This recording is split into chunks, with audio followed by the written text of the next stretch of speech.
Hi everybody, welcome to Yagya VM. So in today's class we are discussing the NTSC 2016 paper. I welcome you all to the session, and this is the NTSC 2016 paper. Previously I have also solved the 2017 paper, 18 paper, 19 paper. Okay, so these three papers are also solved. You can find it in a playlist called as NTSC Odisha Stage 1 paper. Also do before starting the class, I would request you, do let me know if you like the session and if you like the discussions, if there's anything else I can help you with in your examination preparation. Okay, I'm happy to see all of your comments when you say that you are getting helped by the classes. Okay, and for the Odisha material also, I'm going to bring out some new videos. Apart from that, if you like the videos, do subscribe to the channel and share these videos with your friends so that they get to know about this channel. Spread the word. Okay, then let us get straight to the video without any further ado. The first question: rise in green net national income implies higher sustainable development in an economy. Green net national income is the difference between dash. So here it is basically asking about the green net national income. So what is that basically? So green net national income discusses about the GDP. Okay, whatever GDP we create, and apart from that, whatever deterioration has been happened to the natural resources because of our activity. So that is basically taken into consideration in the calculation of green net national income. So the answer is difference between the net national income and the depreciation of the natural capital.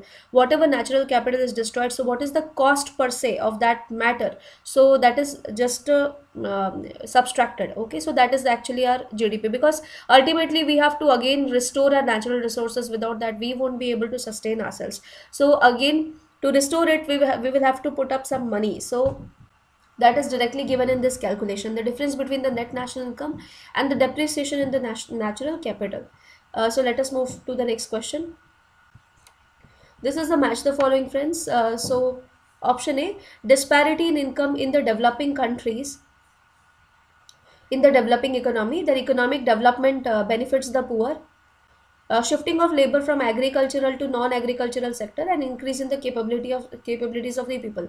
On the other side, we have trickle down theory, change in occupational structure, less redistribution of income in the favor of poor, human development. So what should be the answer? See, disparity in income in a developing country. So a developing country, but there is a disparity. Some 10%, some 10% of the people enjoy some 60 to 70% of the income of the country, and the rest 90% of the people, they spend the rest of the money, right? So there is a huge income gap. Somebody will be ultimately very very rich, and some people will be very very poor. Okay, so because of which the poverty is widespread. So this is basically, it happens because of less redistribution of income in the favor of poor. So A should have the answer 3, and if we see the options, we can like find it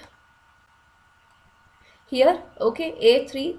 Then let's go for B. So economic development benefit the poor. Okay, when the economic development is benefiting the poor, so this is also called as the trickle down effect.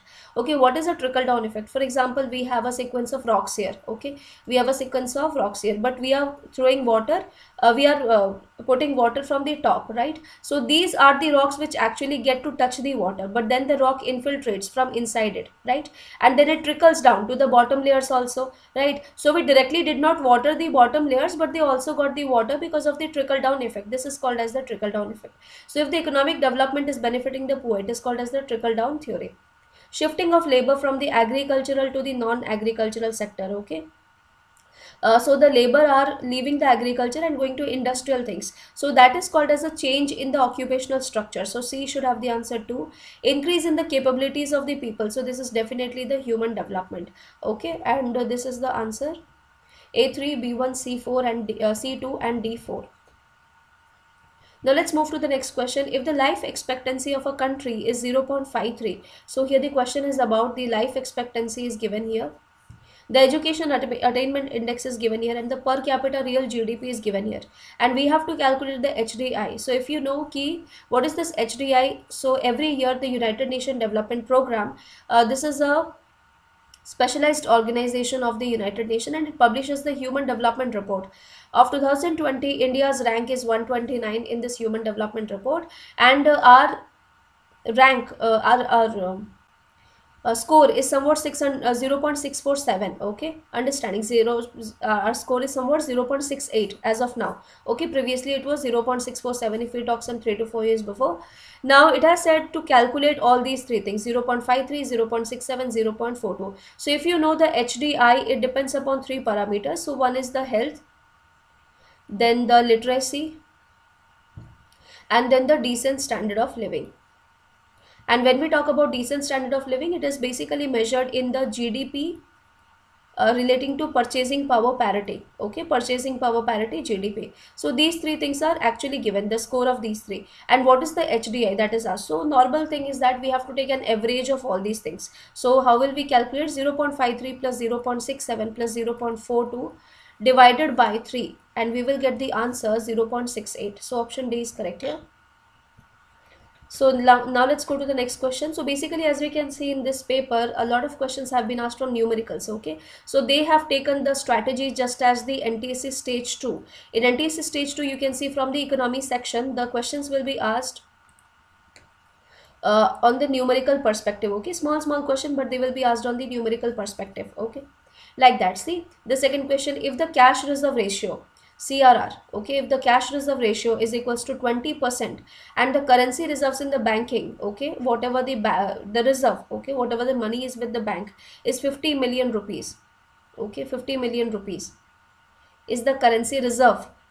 The maximum amount of demand deposit that can be created by the bank is dash. So what is CRR basically? So out of the entire amount you deposit in a bank, when you give a bank a certain amount of money, so it is basically demand deposit. That means what? Suppose I am depositing 1 lakh rupees in a bank called as, let us say, ICICI. Okay, I am depositing 1 lakh rupees in ICICI as a demand deposit. So what will happen at any point of time? Today I am depositing, tomorrow I'll go and I'll say, listen, I want my 1 lakh rupees back. They have to give me my 1 lakh rupees back. Getting my point? Okay.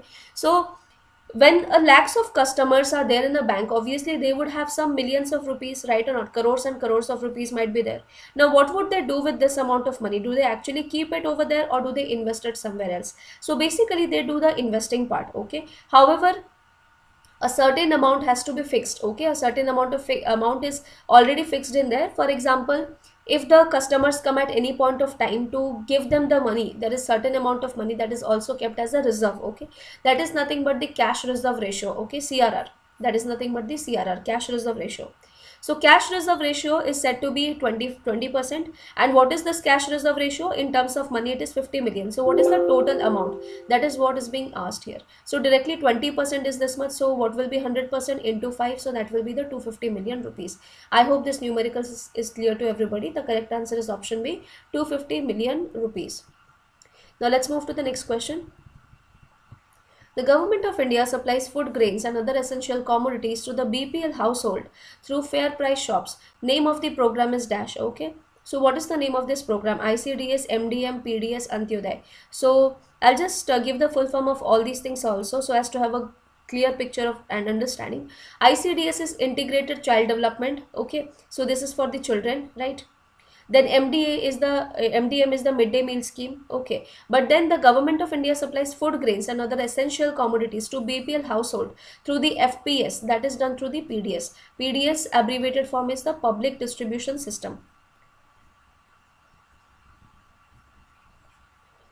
Okay, so this is in effect in the entire country, right?